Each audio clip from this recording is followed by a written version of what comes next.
In southern France, the world's most ambitious science experiment has been taking shape. ITER is a colossal tokamak reactor managed by dozens of countries and embodies humanity's boldest push for fusion energy, drawing global attention from policymakers, scientists, and of course the media, and us. But up in northern Germany, there is a remarkable machine with a complex, twisted design that defies conventional expectations for a fusion reactor.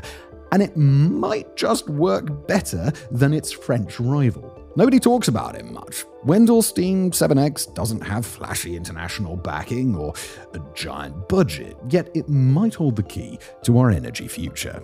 Now, this isn't your typical David versus Goliath story. This physics marathon pits two completely different philosophies against each other in a race to capture the power of the stars. One machine pulses, the other twists. One relies on brute force and bureaucratic coordination, while the other showcases just pure engineering wizardry. The outcome? Well, that might determine how we power civilization for the next 1,000 years. So no pressure, everybody. Today's episode is brought to you by Squarespace, the all-in-one platform to build a professional online presence, whether you're showcasing your work or, I don't know, starting a new business or something. You do anything on Squarespace. You can sell stuff, you're a photographer, you can book meetings, and it's got everything. That you need a website to have. It's really fantastic. I'll get back to the talking points. I've used Squarespace to launch various projects, host content, and test new ideas. You can build a clean, fast site without ever touching any code. And more importantly, it doesn't feel like a full-time job just to keep it running. I've used other website hosts in the past before the wonderful people at Squarespace started sponsoring me. And it's why is this plugin not working? Why did I installed a plugin and the whole website stopped working? None of that nonsense with Squarespace. Plus, they've got these great things. They've got an AI website builder, which is called Blueprint, which basically takes your project idea and turns it into a site layout with real content suggestions. It's not just drag and drop, which was what Squarespace were doing before, and it was already easy. It's now intelligent, which is even easier. Second, there's email campaigns. Built right in, no third-party tools or janky integrations. You can launch and automate email updates right from your site dashboard. So look, when you're ready to build a website, you should absolutely do it with Squarespace. Go to squarespace.com/megaprojects for a free trial. And when you're ready to launch, use the offer code MEGAPROJECTS to save 10% off your first purchase of a website or a domain. And now back to today's video. Fusion, the energy holy grail that's been 20 years away for 60 years. Now, on paper, fusion sounds deceptively simple. You take hydrogen atoms and you smash them together with immense force. In doing so, you create two outcomes: helium and also enough energy to power New York City. It is the very process that fuels the sun. So, how challenging can that be? Well, in reality, it's incredibly challenging. The issue isn't initiating fusion, we've achieved that countless times, but rather sustaining it long enough to make a significant impact. To achieve this, you need temperatures hotter than the core of the sun. That's 100 million degrees Celsius, thereabouts, which is, just a ton in Fahrenheit, Americans. At these extreme temperatures, matters turn into plasma. That's a molten soup where electrons are stripped away from their atoms. And what about plasma? Well, it will instantly melt anything that it touches. This means you can't just put it in a bowl or in a jar or something. The only method to contain something at such high temperatures is by using magnetic fields, essentially invisible cages crafted from pure magnetism. Now, two different types of machines try to achieve fusion energy: tokamaks and stellarators.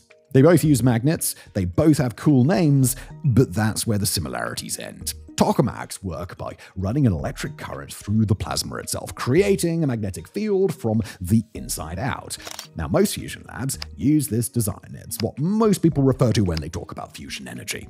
Stellarators, they take a completely different approach. They rely solely on external magnets. No current passes through the plasma at all. The coils are twisted and shaped in incredibly complex ways, like abstract sculptures that happen to contain magnetic fields. The tokamak method sounds straightforward enough. Pump electricity through that star-hot soup and let it create its own magnetic cage.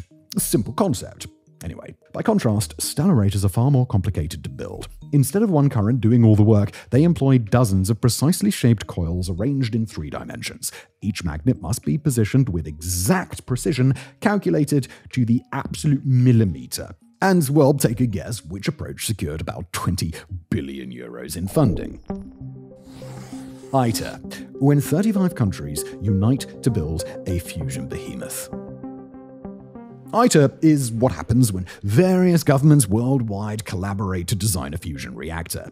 It's massive, it's international, and it has been under construction for 15 years, but it ain't finished. The acronym stands for International Thermonuclear Experimental Reactor because apparently someone thought including thermonuclear in the name might help with public relations or something. The reactor is absolutely enormous. It's 30 meters in diameter, featuring superconducting magnets that weigh more than jumbo jets. Its magnetic field is nearly 200,000 times stronger than the Earth's. In essence, they've created a magnetic monster engineered to power a future clean energy. ITER employs the tokamak design. Imagine a giant donut constructed from the most advanced materials known to science. External magnets generate one magnetic field, while a massive electric current flowing through the plasma creates another. Together, these forces form a twisted corkscrew pattern that, at least in theory, keeps 150 million degrees Celsius plasma circulating in perfect circles. The engineering is absolutely next level. The central solenoid alone weighs 1,000 tons, and the entire machine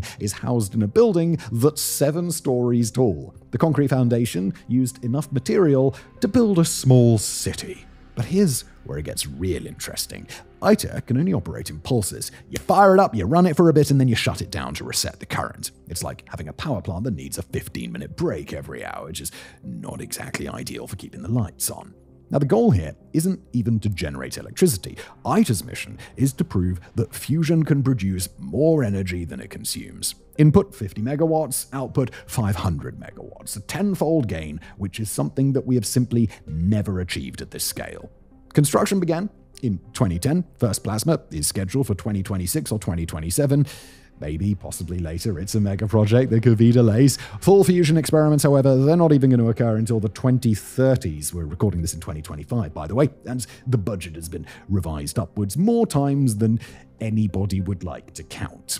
So it turns out that coordinating 35 countries could be complicated. I mean, who knew? And then we move on to Wendelstein 7X, Germany's ingenious twist on fusion's future. So, while ITER has been grabbing headlines and burning through budgets, something much quieter has been unfolding in a small German city called Greifswald. The Max Planck Institute built Wendelstein 7D, and it looks absolutely nothing like you would expect a fusion reactor to look like. Forget the symmetrical donut, the 7X is twisted, curved, contorted. It features 50 superconducting coils, each uniquely shaped, that together create a magnetic field so complicated it required supercomputers to design it. Our tiny human brains are just far too feeble for that. No electric current is sent through the plasma, nothing at all. Instead, the entire magnetic field is generated by external coils, machined to absolute precision and arranged like pieces in a 3-dimensional puzzle that somehow manages to keep the plasma stable. The German approach is both systematic and painstaking.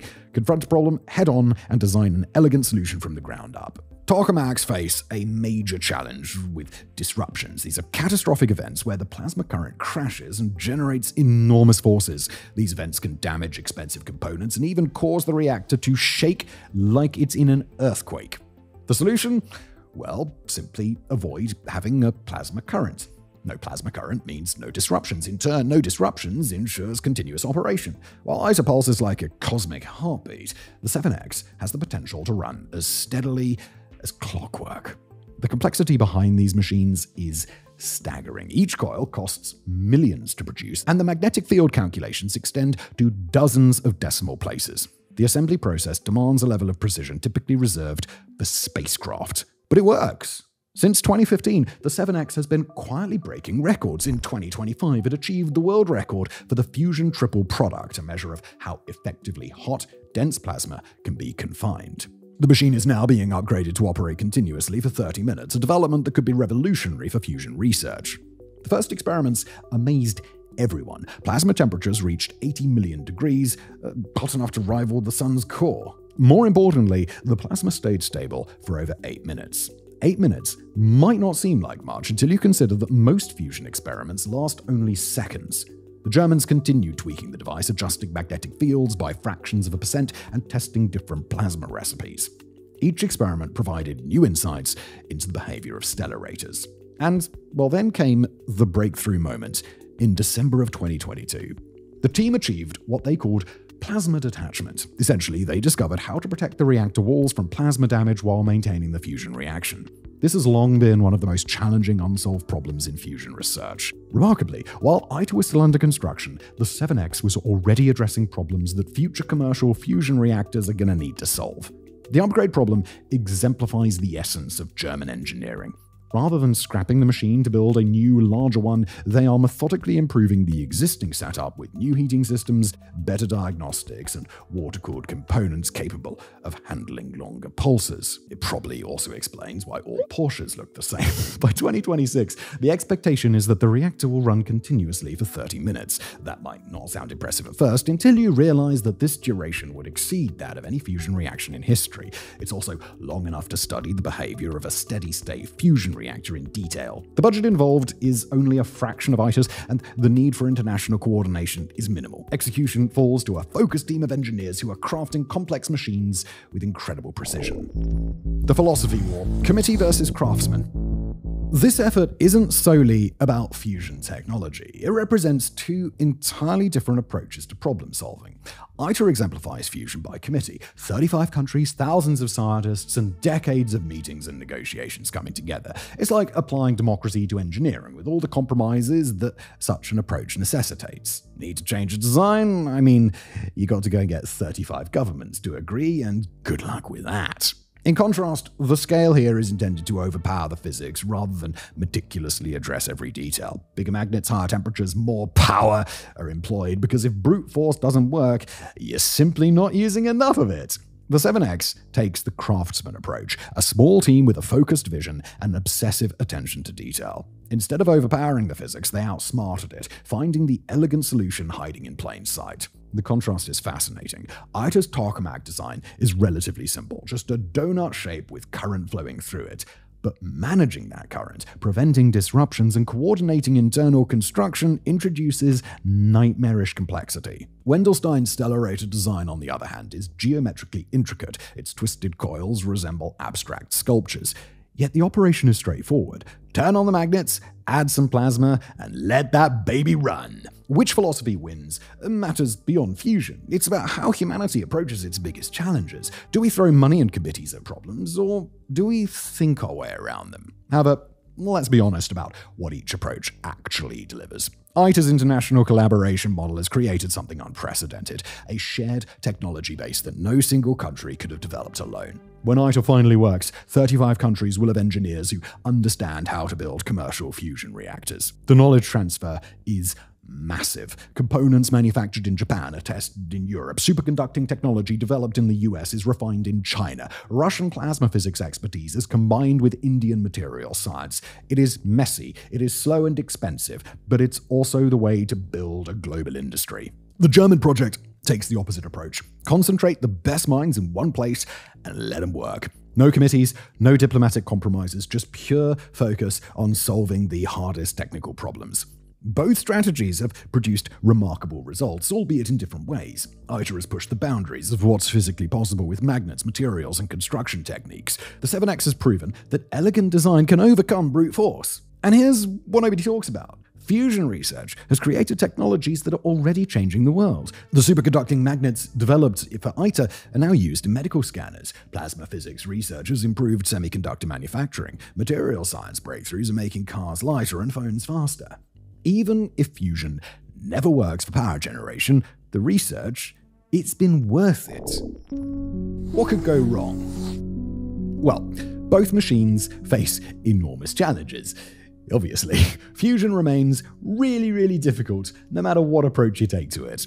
ITER's challenges are mostly political and logistical. Gaining consensus from 35 countries, really difficult. Changes in government lead to shifts in priorities, budget constraints cause delays, and technical disagreements result in lengthy reviews. The machine itself must contend with the disruption problem. When that plasma current crashes, and it will, the energy released generates forces that can damage reactor components. ITER is designed to handle this, but each disruption is like a small earthquake happening inside the machine. The 7X, on the other hand, faces different issues. It's an experimental machine that isn't designed for energy break-even. We don't yet know if Stellarators can scale up to commercial power levels. Moreover, the core manufacturing is so complex that building a power plant version would be like assembling a Swiss watch the size of a football stadium. Both machines deal with neutron bombardment. Fusion produces high-energy neutrons that gradually degrade materials, and managing heat loads without melting anything remains an ongoing challenge. And then there's the economic question. Even if fusion works perfectly,